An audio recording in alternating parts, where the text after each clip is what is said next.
kita nyopi sama lihat pemandangan. Coba lihat itu.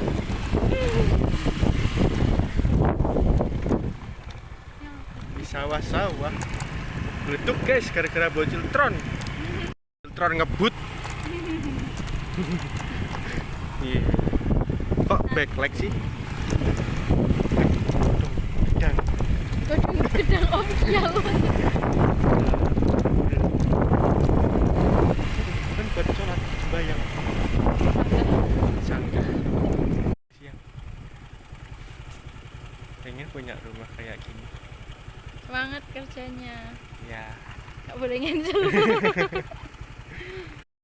Kita harus semangat biar punya rumah kayak gitu. Kok gitu sana?